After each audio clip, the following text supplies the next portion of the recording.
A continuación, invitamos al escenario a la señora Miriam Seguel, máster en Ciencias de la Universidad Acadia de Canadá, bióloga marina y directora del Centro Regional de Análisis de Recursos y Medio Ambiente, CERAM.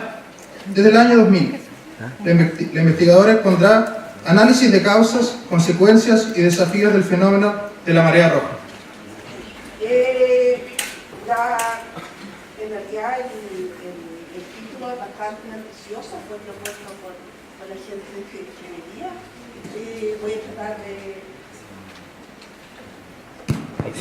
Voy a tratar de abordar un poco el tema, pero de verdad que si pudiera contestar todo lo que está puesto ahí, estaríamos en otro nivel.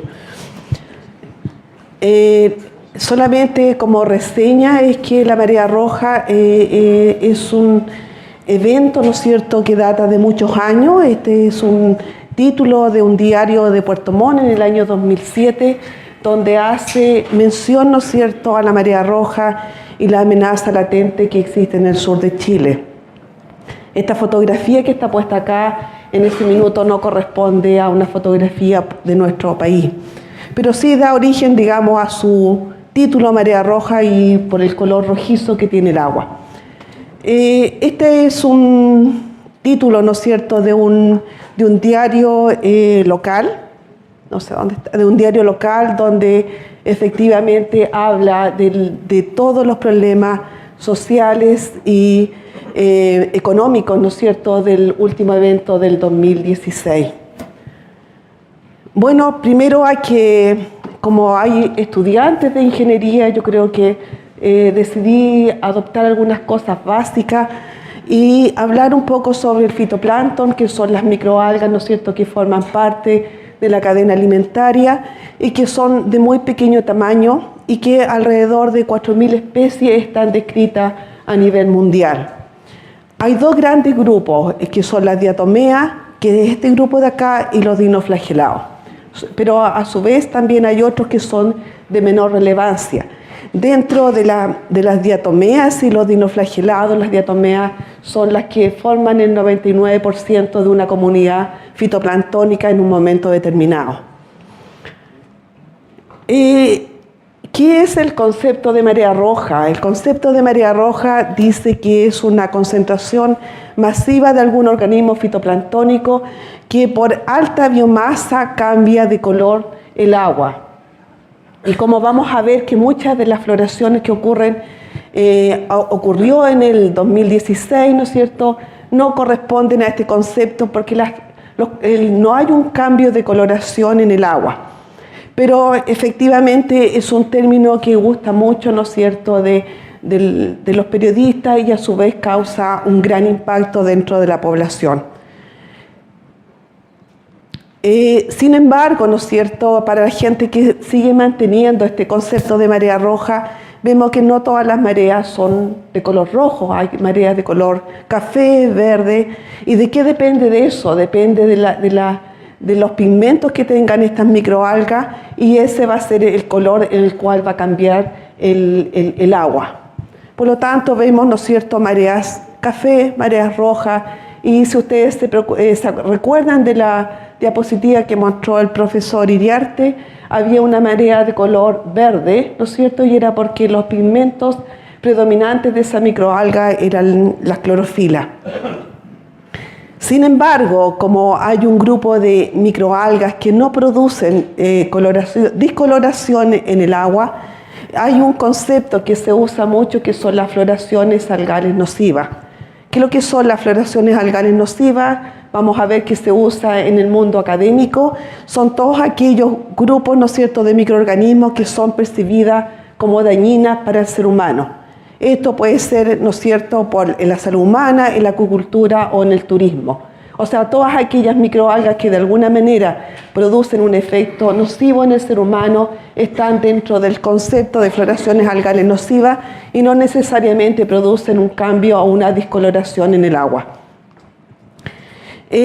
Como les dije al inicio, hay aproximadamente 5.000 especies de microalgas, 300 producen discoloraciones y alrededor de 50 producen toxinas.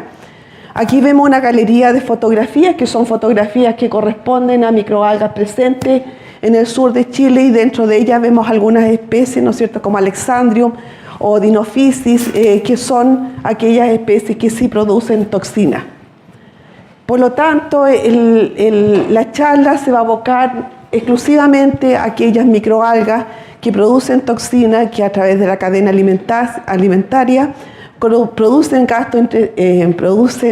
efectos, problemas gastrointestinales o neurológicos. Solamente está abocada a ese segmento. Dentro de las toxinas descritas desde 1972 hasta el año actual, diríamos que tenemos tres grandes grupos. El veneno paralizante, que todo el mundo lo conoce, ¿no es cierto?, que fueron los grandes eventos del año 2016. Pero a su vez también tenemos el veneno amnésico, que está presente casi todos los años en nuestra región. Y teníamos el veneno diarreico de los mariscos, que ahora ya no se llama veneno diarreico de los mariscos, lo que se llaman toxinas lipofílicas por su carácter, ¿no es cierto?, que son capaces de disolverse en compuestos orgánicos. Y este grupo, ¿no es cierto?, se dividió en alrededor de 13 compuestos distintos, que es el ácido cadaico, las dinofisias, aspiracio, pectenotoxina y yesotoxina. Todo esto está presente en nuestras aguas y habitualmente todos los años, ¿no es cierto?, tenemos alguna emergencia por alguna de ellas, o por algunas veces más de una de ellas.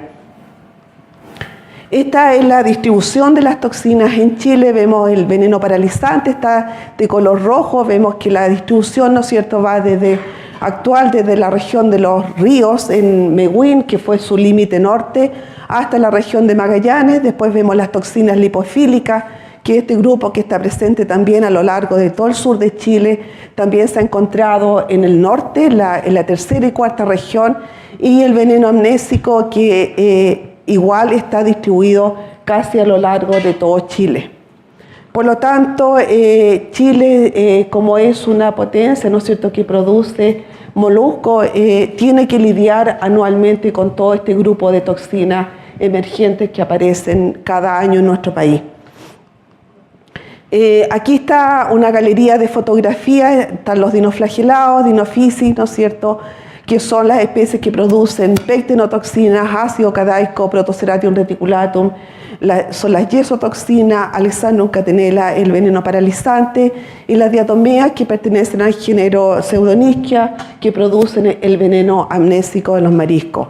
Todas estas especies forman parte de la comunidad fitoplanctónica de nuestro país. ¿Cómo llegan estas toxinas al ser humano? Aquí hay un ejemplo de la cadena alimenticia, donde tenemos, ¿no es cierto?, los moluscos, las microalgas están presentes en la columna de agua, son acumuladas por los mariscos, y una vez que el ser humano consume, ¿no es cierto?, los mariscos, se enferma dependiendo de la microalga que está presente en la columna de agua. Generalmente son los filtradores, pero también son los carnívoros como el loco, y es porque predan sobre los moluscos filtradores que sí tienen toxina. Entonces hay una transferencia de toxinas desde los diferentes niveles. ¿Cuáles son los síntomas de intoxicación? Son rápidos, o sea, una vez que la persona haya consumido marisco pueden aparecer los síntomas después de 2 horas hasta las 24 horas. ¿Y cuál es el efecto? Va a depender de cuánta toxina seamos capaces de consumir, y si acaso la persona depende mucho si acaso es un niño, es un adulto o es una persona mayor, va a depender de su efecto. Pero en concentraciones bajas, lo primero que aparece es un dolor de cabeza, después se adormecen los labios, la lengua, y finalmente termina por una parálisis o un fallo respiratorio. Eso es cuando se consumen grandes cantidades de toxina. La persona puede ir inmediatamente al servicio de salud, al hospital, ¿no es cierto? Se hace el lavado y la persona se puede recuperar sin secuelas con respecto a esta intoxicación. ¿Qué es lo que es interesante y tener claro? Es que el veneno paralizante de los mariscos no es una sola toxina, sino que hasta el minuto se ha descrito alrededor de 57 análogos distintos del grupo de las saxitoxinas. Eso lo hace, ¿no es cierto?, que sea un un complejo de toxinas muy difícil de cuantificar e identificar en forma rápida para poder entregar resultados. Son hidrosolubles, eso quiere decir, ¿no es cierto?, que son capaces de disolverse en el agua. Son termoestables, eso quiere decir que no se destruyen ni con el calor ni con el frío. Y son sensibles a los cambios de pH. Cuando uno baja el pH, ¿no es cierto?, de 7 a un pH, por ejemplo, del contenido estomacal, que son 2 o 3, la toxicidad es mucho más aguda. ¿Quiénes la producen? Un grupo grande de dinoflagelados que pertenecen a diferentes géneros dentro de los dinoflagelados. No es característica de un solo grupo. Y también algunas cianobacterias. Las cianobacterias son uno de los grupos de microalgas más primitivos que existen en este mundo, y ellos ya empezaron a producir algunos de estos compuestos de la saxitoxina. Por lo tanto, está mucho más disperso, ¿no es cierto?, presente mejor que disperso en el medio acuático. Para que vean lo complejo del tema del veneno paralizante, aquí hay una lista, ¿no es cierto?, de algunas, aquí hay como 25 toxinas, ya vamos en el número 57. Hay algunos grupos que son más tóxicos que otros, por ejemplo, este grupo de acá de la saxitoxina, de la GTX, son de toxicidad máxima, cercano a 1.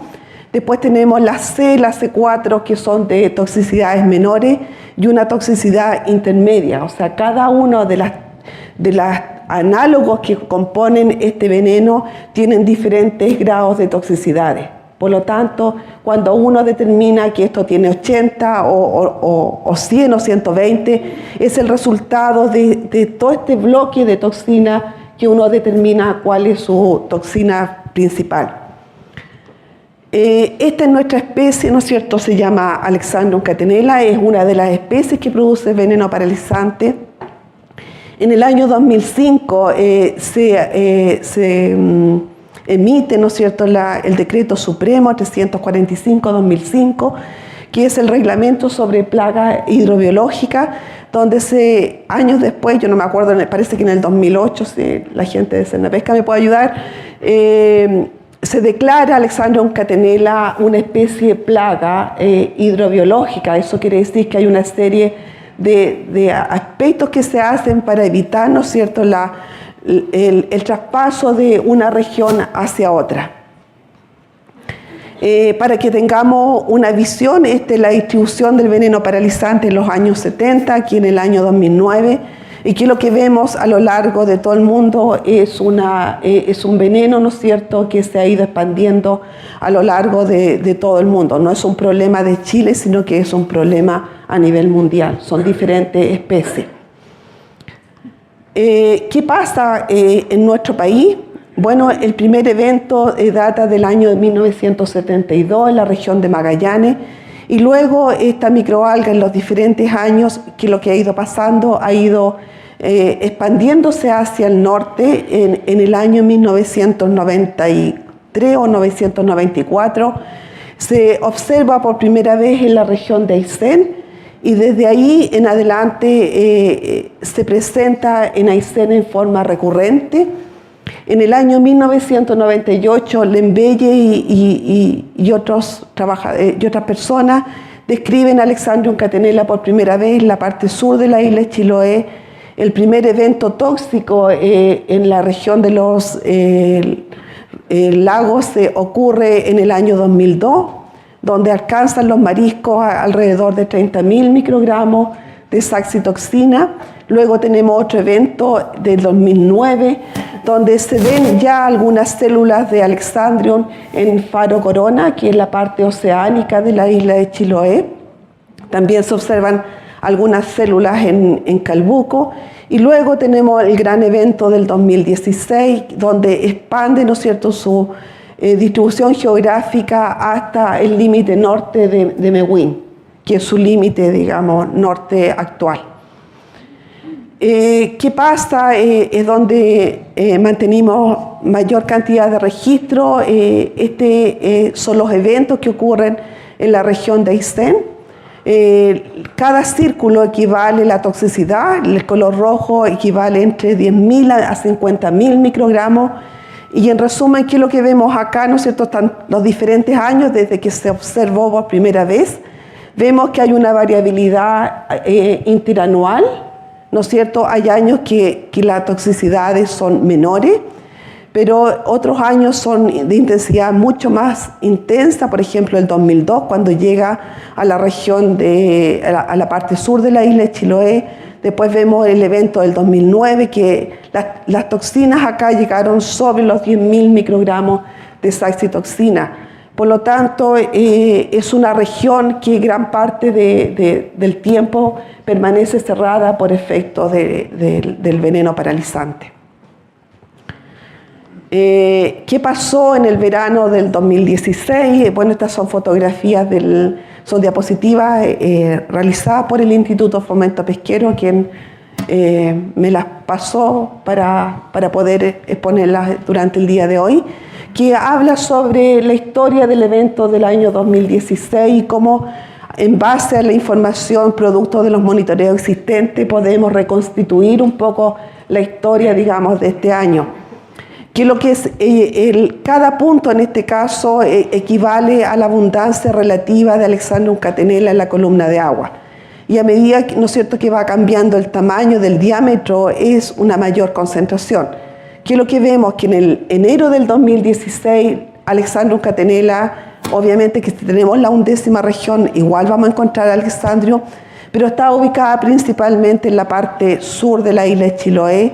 Febrero se extiende un poco hacia la parte del mar interior de la isla, y esto es marzo, abril, y ya la vemos casi ubicada, ¿no es cierto?, en gran parte de la isla de Chiloé y en la parte oceánica de toda la región. Yo diría que los puntos cumbres fueron entre fines de abril hasta el 14 de mayo, donde vemos que Alexandrium catenella logra sus mayores concentraciones y está distribuida a lo largo de toda la región.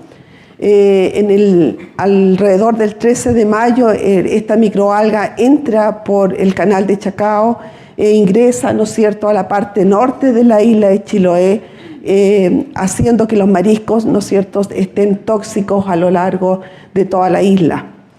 ¿Qué pasa? Esta es una foto es un diagrama del 5 de junio, donde vemos que ya la microalga está ausente de la columna de agua y la gran mayoría de los puntos corresponden a la ausencia. Diapositiva proviene de las resoluciones de la Seremi de Salud. Desde el 30 de abril al 14 de mayo, ustedes ven que el color rojo es donde la Seremi prohíbe la extracción de moluscos, y vemos cómo a medida que va pasando, ¿no es cierto?, el pic de esto va cerrando casi toda la región hasta llegar al 14 de mayo, donde cierra absolutamente toda la región de la isla de Chiloé, ¿no es cierto?, en la parte oceánica, en la parte del mar interior, y también todo lo que es la parte oceánica de esta región. Tengo entendido que solamente queda abierto el estero Castro en la parte de acá, pero esa es la situación real, que se cierra absolutamente todo por las concentraciones de las toxinas. ¿Qué hacemos, no es cierto?, frente a estos eventos? Una de las cosas que se hacen es el control sanitario para evitar las intoxicaciones por parte de las personas. Debido a, si ustedes se acuerdan, esa diapositiva que muestra, ¿no es cierto?, todos los compuestos y sus distintas toxicidades, el test biológico hasta la fecha es uno de los test, digamos, mucho más seguros y que da una respuesta global a la toxicidad. Se está tratando a nivel internacional evitar el uso de animales para la detección de estas toxinas, pero por la complejidad aún no hemos llegado o no se ha llegado a otro tipo de test. El límite para consumo humano son de 80 microgramos equivalentes de saxitoxina. O sea, cualquier marisco que esté por sobre esta norma se prohíbe su consumo y comercialización por parte de la Seremi de Salud. ¿Cuál es el impacto? Lo primero que hace la Seremi de Salud, ¿no es cierto?, tratar de evitar que la gente se intoxique, que la gente se muera por este evento. Por lo tanto, tratan, ¿no es cierto?, de que la gente evite extraer para no perder materia prima y ni consumir moluscos contaminados. Por lo tanto, aquí en este gráfico que fue extraído del Instituto de Salud Pública del año 2012, ellos grafican los intoxicados que hay en las diferentes regiones. El color verde corresponde a la región de los lagos, el número de intoxicados que hubo en el año 2002, que fue uno de los grandes eventos. Aysén, ¿no es cierto? Y nuevamente el otro bloom importante fue en el 2009. No recuerdo los intoxicados que hubieron este año, pero creo que fue alrededor de 20 personas intoxicadas. Por lo tanto, uno de los efectos directos es la intoxicación.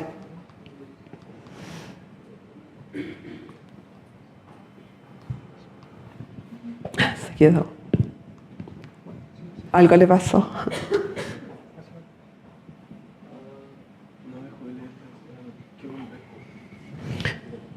Pero para seguir un poco con la idea mientras llega la siguiente, ¿qué pasa cuando los mariscos, ¿no es cierto?, se intoxican, tienen una cantidad de toxina y la microalga desaparece de la columna de agua? Empieza un periodo que se llama detoxificación, que es un mecanismo natural por lo cual los moluscos, ¿no es cierto?, empiezan a eliminar la toxina por sí solos. No sé. Un segundo. Por lo tanto, que lo que vamos a ver es que los moluscos, ¿no es cierto?, empiezan a liberar la toxina de su cuerpo. Eso hace, ¿no es cierto?, que el Servicio de Salud empiece a abrir las áreas de extracción en aquellas áreas que tenían alrededor de 600 microgramos. Se ha determinado que se demora aproximadamente 20 días en eliminar la toxina y el Servicio de Salud ya empieza a abrir. Sin embargo, no todos los mariscos se comportan de la misma manera. Hay detoxificadores rápidos, hay detoxificadores lentos. Es una investigación que hay que... un poco más atrás. Más atrás. Ahí.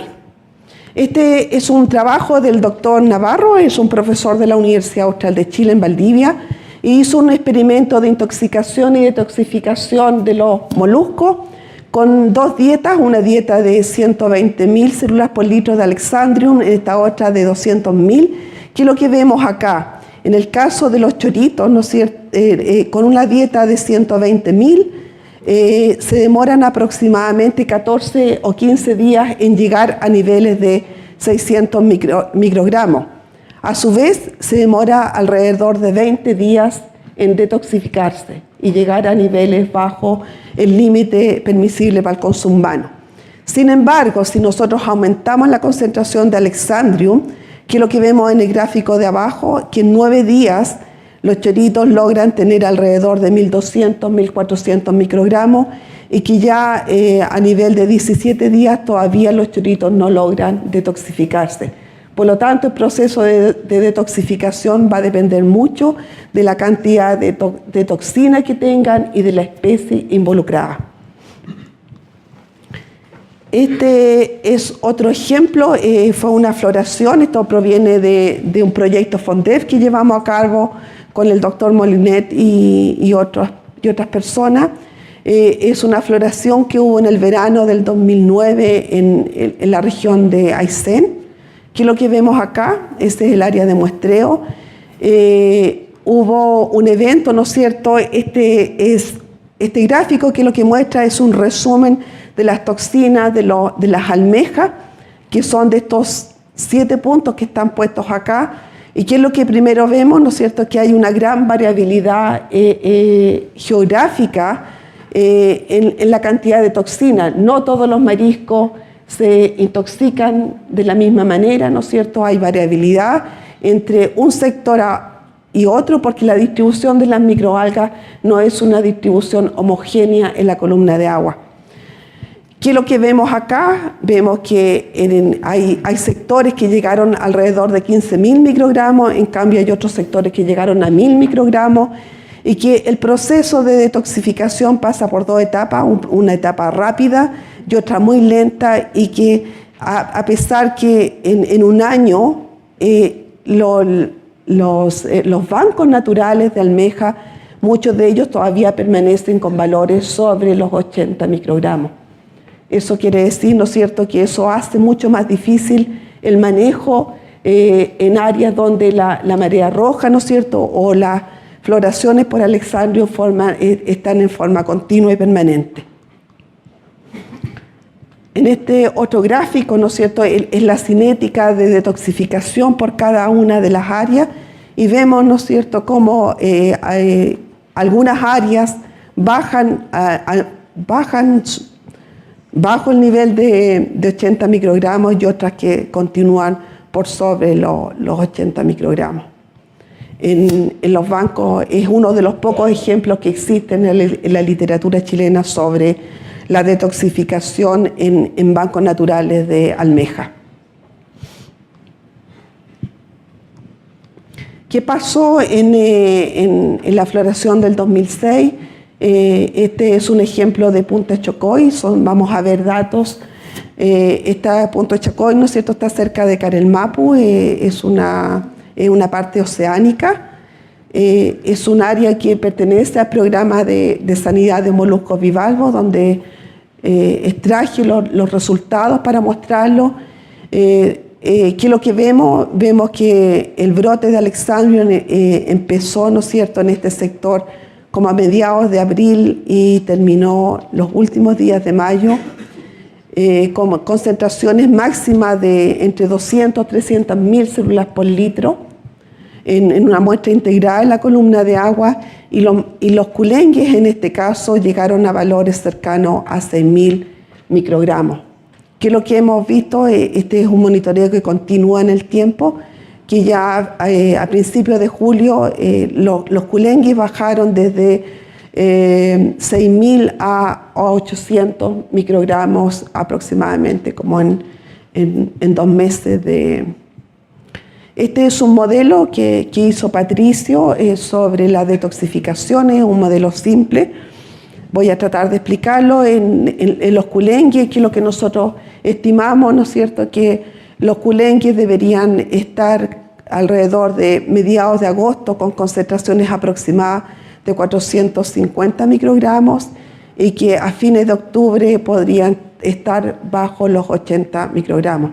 Eso quiere decir que estamos tomándonos, en el caso de los culengues, alrededor de 3 o 4 meses en que pierdan la toxicidad y que puede ser sacado.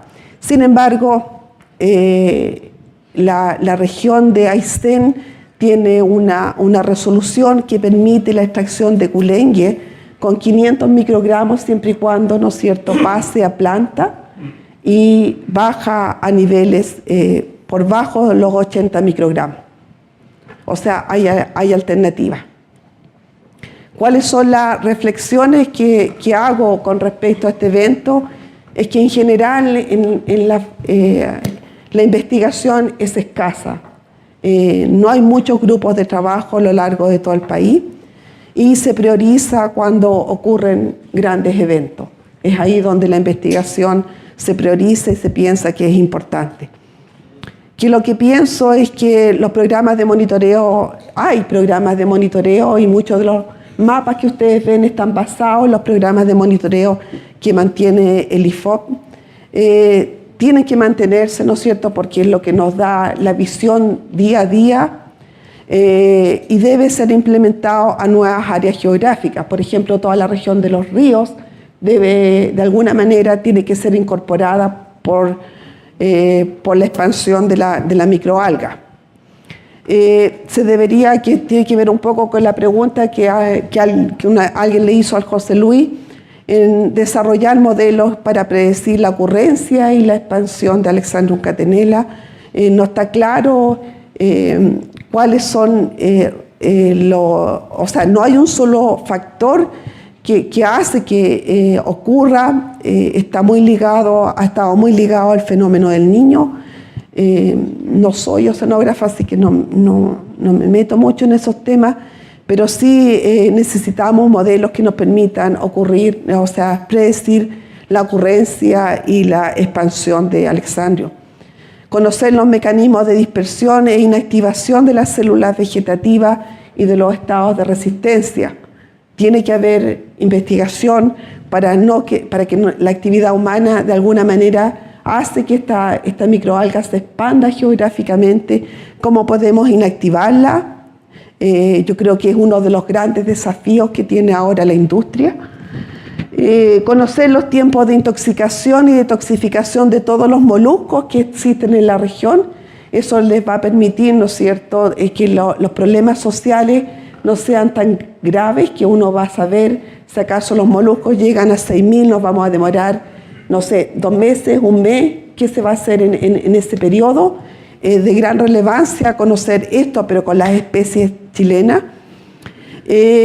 Implementar métodos de detoxificación en plantas. Hay países que permiten el ingreso de moluscos con cierto grado de toxina que por diferentes procesos en planta es posible bajar su nivel de toxina. Acuérdense que el veneno paralizante es hidrosoluble, es posible bajarlo en plantas de proceso con los cuidados pertinentes. Y obviamente que desarrollar e implementar nuevas técnicas de detección de veneno paralizante en los laboratorios sanitarios. De alguna manera tenemos que sacar el bioensayo, ¿no es cierto?, de la metodología de detección rápida para poder tener resultados. Eso sería. Muchas gracias.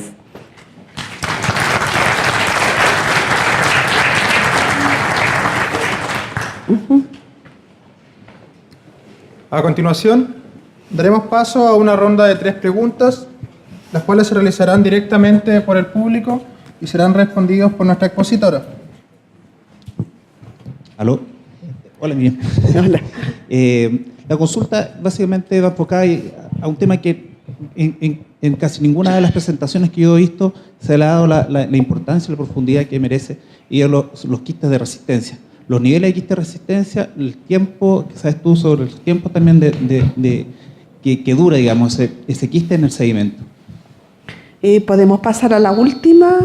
En realidad la tenía como guardada ahí por si acaso alguien me preguntaba sobre. Pero para que el resto entienda un poco más, quiero ponerlo en un contexto. Es una de las grandes preguntas. Es la última.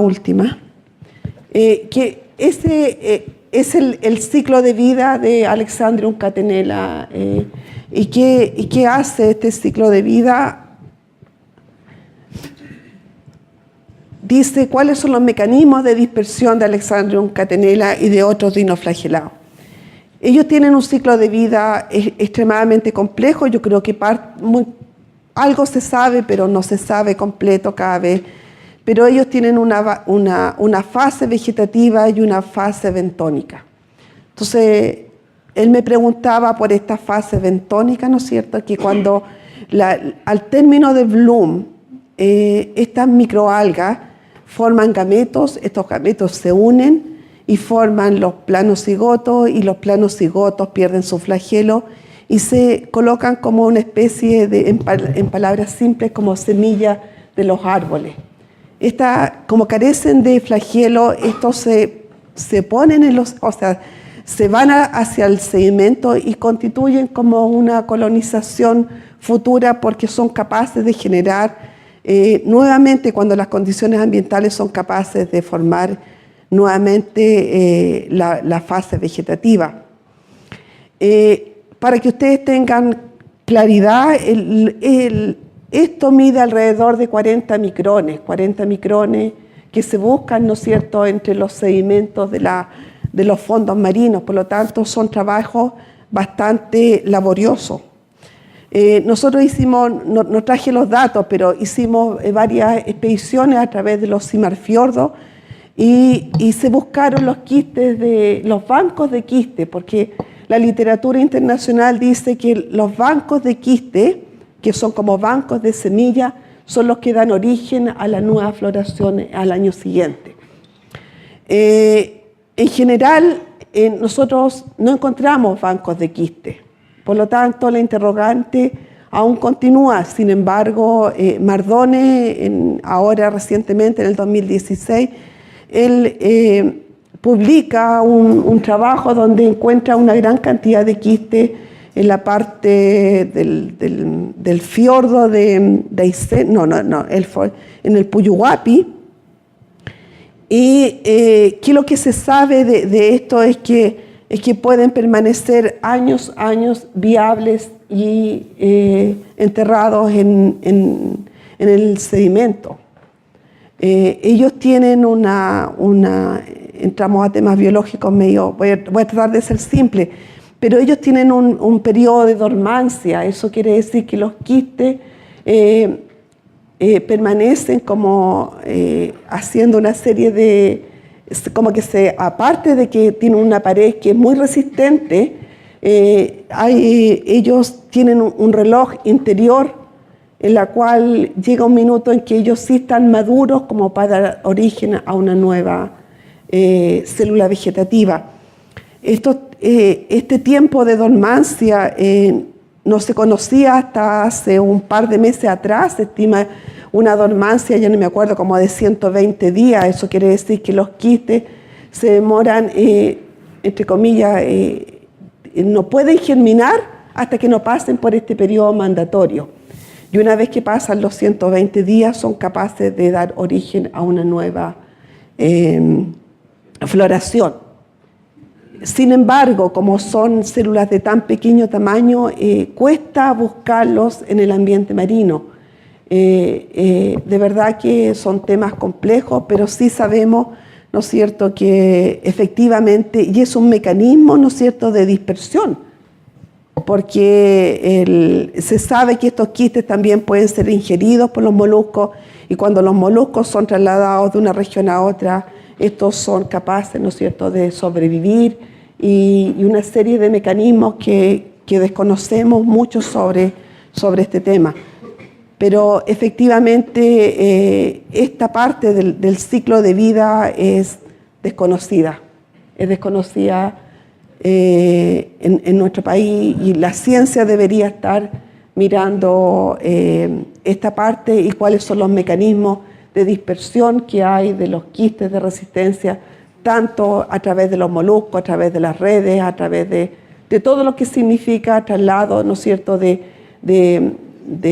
instrumental de una región a otra cuando hay marea roja. Es la semilla para dar origen a una nueva floración. Por lo tanto, ¿qué se supone? Si uno hiciera un crucero, ¿no es cierto?, a lo largo de toda la parte oceánica, lo más probable es que obviamente que vamos a encontrar muchos quistes esparcidos por toda la parte oceánica y que podrían dar origen a una nueva floración. Trate de ser simple, de algo no tan simple. ¿Otra pregunta? Acá hay otro. El señor. Buenas tardes. Buenas tardes. Allá. Jorge Baile, economista. Yo quisiera hacerle la siguiente pregunta. Para que estas algas nocivas florezcan masivamente, se requiere de un ambiente acuático, una variable favorable es la temperatura del agua y, en tercer lugar, la luminosidad. ¿La salinidad también?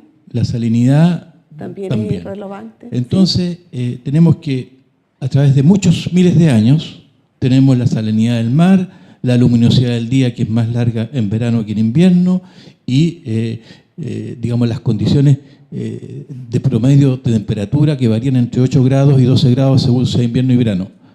Lo significativo del último tiempo, de los últimos 30 años, son los nutrientes de los desechos de la salmonicultura. Y por lo tanto lo que ha hecho fuerte este florecimiento de algas es la intervención humana del borde costero, de esos nutrientes. Podríamos concluir entonces que la causa de la marea roja y de la marea verde es consecuencia de la intervención de la salmonicultura en el mar interior de Chiloé. Yo no podría aseverarlo tácitamente como usted lo dice, porque en el fondo, si usted mira hacia la historia en la región de Magallanes, yo me voy a basar en los hechos reales que han ocurrido.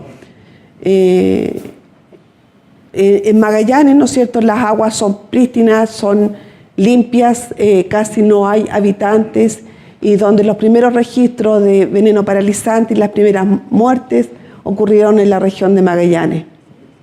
Eso queda como reflexión, ¿no es cierto?, en este tema. Luego encontramos esta microalga en Aysén, donde también la densidad poblacional es muy baja.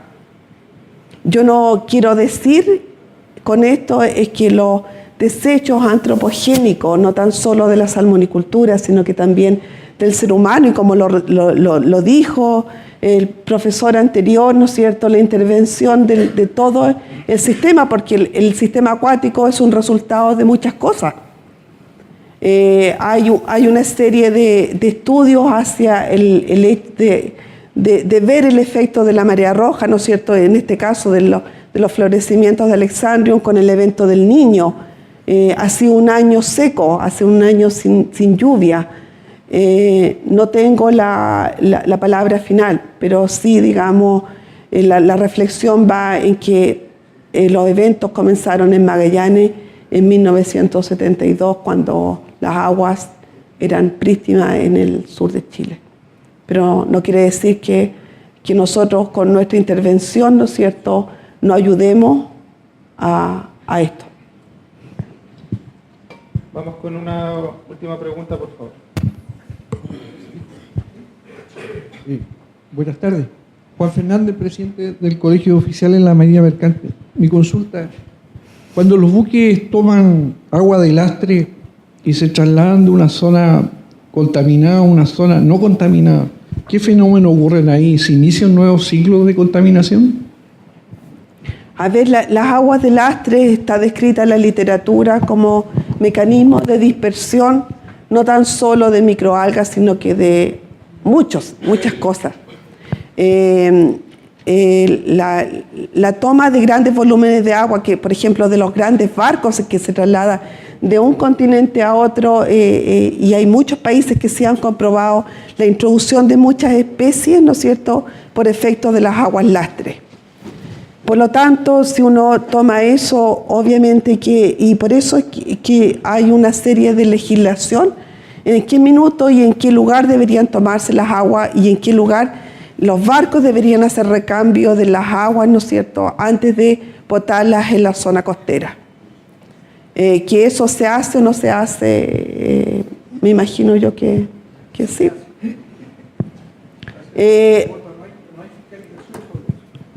Pero sí, lo que sí yo le puedo decir que efectivamente las aguas de lastre son mecanismos de dispersión de todos los organismos acuáticos de un lugar a otro. Y deberían tomarse, ¿no es cierto?, en lugares donde hay ausencia de cualquier microalga que sea nociva, para evitar el traslado.